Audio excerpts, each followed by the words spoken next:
Hello everybody and welcome back to some more GlitchCraft, and today we're going to be using this little dish over here. So I got rid of those Crimson Guard guys. They are currently out of commission. They are just currently in the ME system, not really doing anything, which also allowed me to redo some of the stuff over here. So I've expanded this out one more. I got to clean up a bit, not everything, kind of in the way. I haven't put the that bin for the Crimson Guard stuff and also the Ender chest back in yet. I only just finished this a few minutes ago, actually, 100%.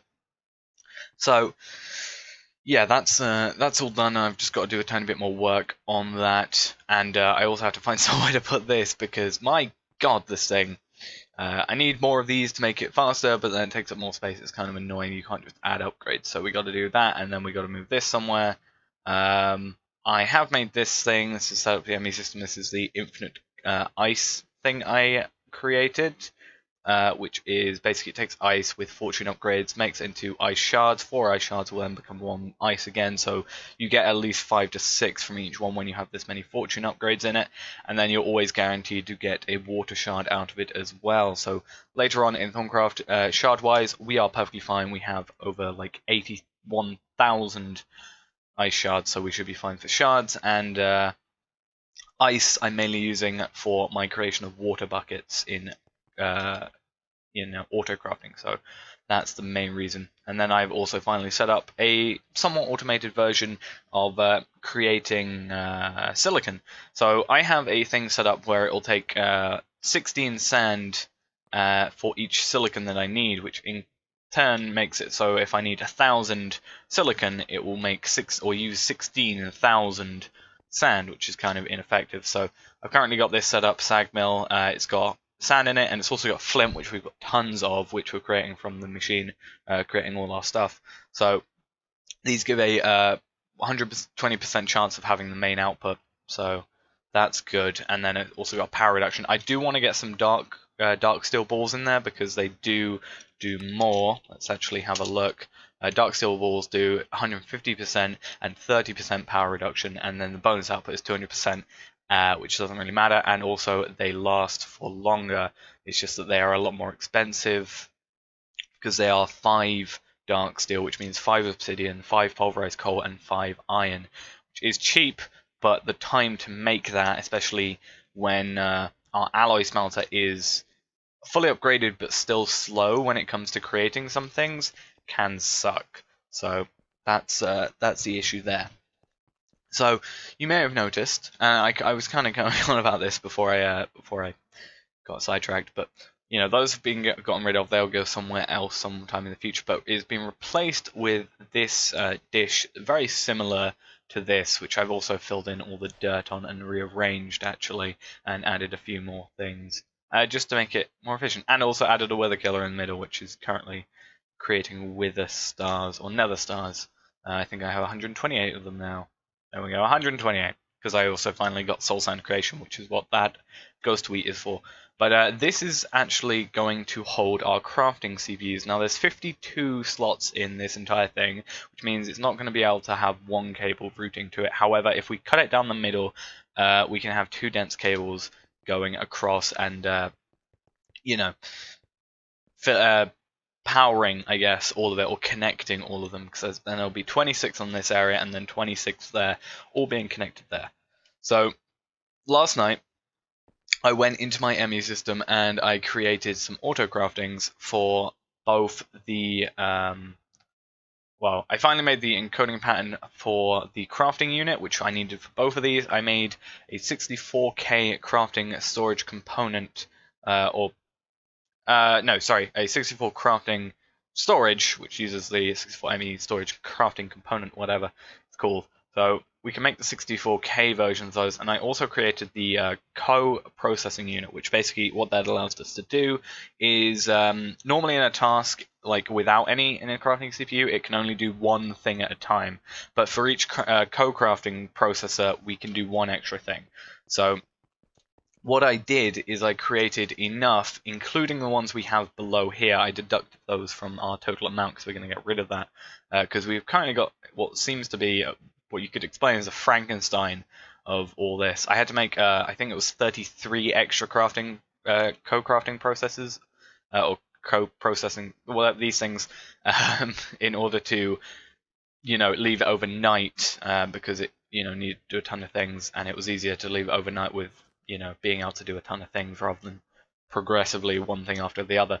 So what we did is created 1,300 or 13,000 no 1,344 crafting storage 64K editions, and we also have 435 there. Obviously I said those are deducting those down here, and that means that we are able to fit 27 crafting 64K crafting processors and 9 co-processing units in each of these. So that's a 3x3x3 area of the 64K ones, and then a 3x3 of co-crafting processors. So what we'll get, we'll do the example of it, I guess. We can probably get all the co-crafting ones out already.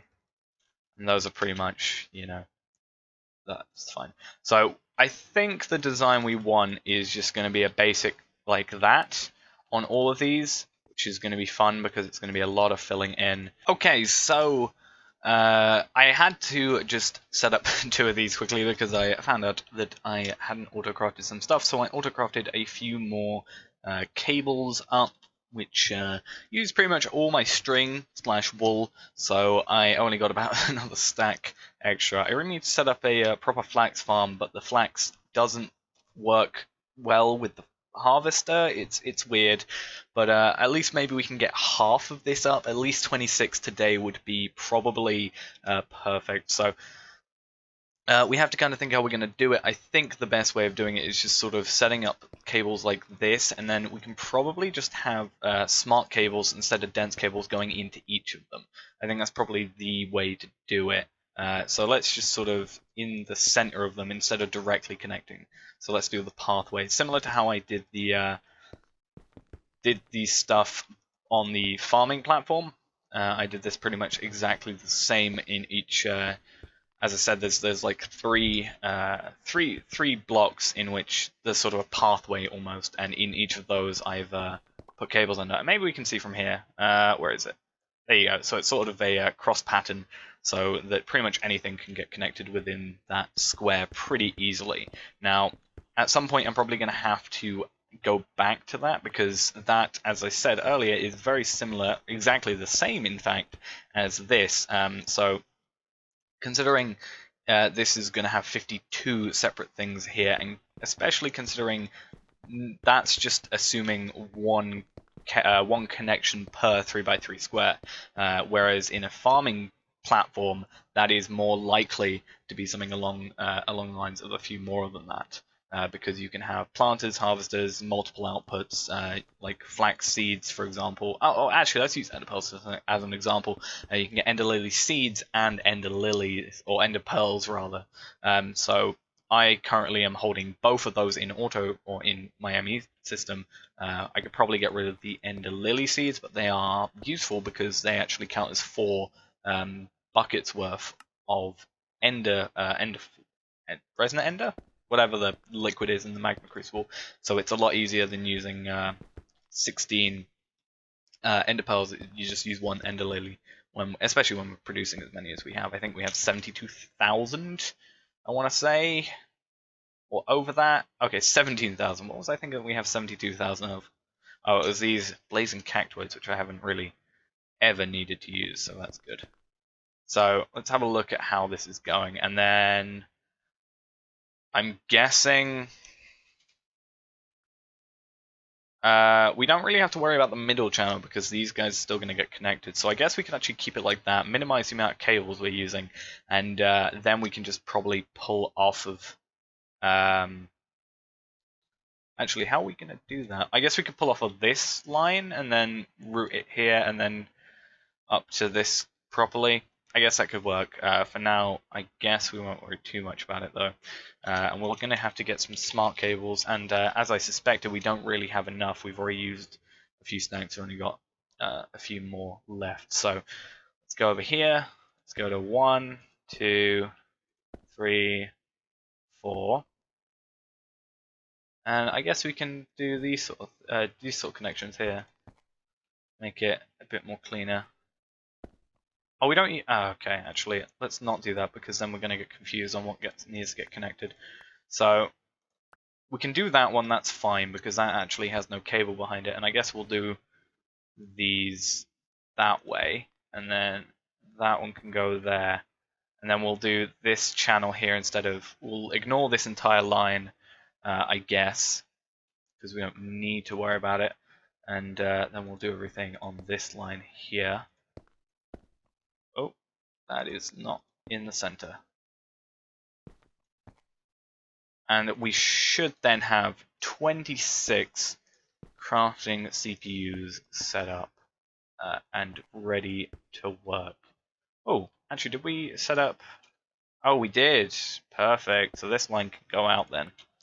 Make it even nicer looking. So, if I'm correct there, we should have a few crafting CPUs available. Let's look at something we can craft. What can we craft a ton of? Let's actually go for... Let's go Fluix cables. I'll need a few more of those. Let's go for 256 of them if we have enough, and we'll see how many crafting CPUs. 1, 2, 3, 4, 5, 6, 7, 8, 9, 10. Only 10 of them set up. Okay, that is confused. Oh, because it's not actually set up to the... I see. I'm surprised I did that. Okay, that's sloppy on my side. Right, there we go. And then we'll also cut out this cable because we don't want to know about that. So let's go back to Fluix. 256.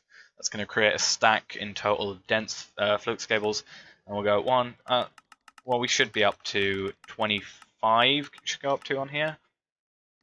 24. So we're missing 1. Because 1, 2, 3, 4, 5, 6, 7, 8, 9, 10, 11, 12, 13, 14, 15, 16, 17, 18, 19, 20, 21, 22, 23, 24, 25, 26, which is what we should have. So let's go up to the top and see which one is, I guess, not connected. So device online. These should be offline. Yep. So we can check up in Whaler. Device offline, we found it. Boom. There we go. Let's go back. And then we'll actually craft these when we actually get up to... So this should get to 25, I'm thinking. Boom. There we go. Those are also going to get crafted just so we have that going. I was thinking about throwing in...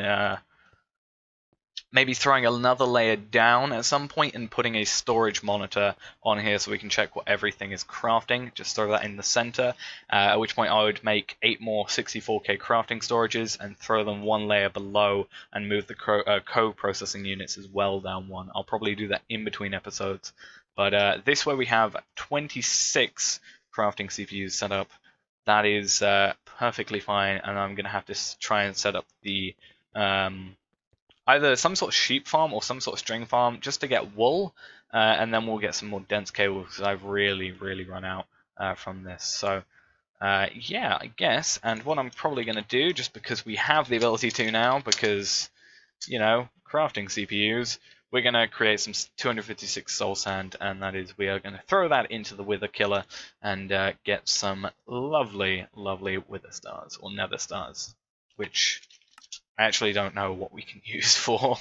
I'm getting them just for the sake of it now, so I'm not 100% sure. We can get lightning caps from Ganny's Nether. We can get a concealment cap, withering cap. These are things that I don't know what they do, so I'm probably going to have to research. Spirit binder, player interface. A porter spawners, I just use a normal spawner, I think. Efficiency, essence, and the eviscerator head, as well as the upgrade tokens. We can make master blood orbs. That is actually something I want to get into. I will probably get onto that at some point once I've done some research on it. Is blood magic, because then we can probably become even more powerful with that. I don't know if I'll wear the armor though, because battle suit stuff. I mean, who would not want to wear this stuff. So yeah, that's going to be it for today's episode. Didn't do as much as probably planned, but I guess for the sake of it, we've got further to getting these 64K crafting storages, and then I'll also do the maths and get an 8 extras for each crafting storage that is here, and throw a storage monitor in them as well, just so if we are doing mass storage or mass auto crafting, we can see what's doing what. So that'll be pretty cool. So thanks for watching, guys. Hope you enjoyed, and yeah, I'll see you next time. Bye bye.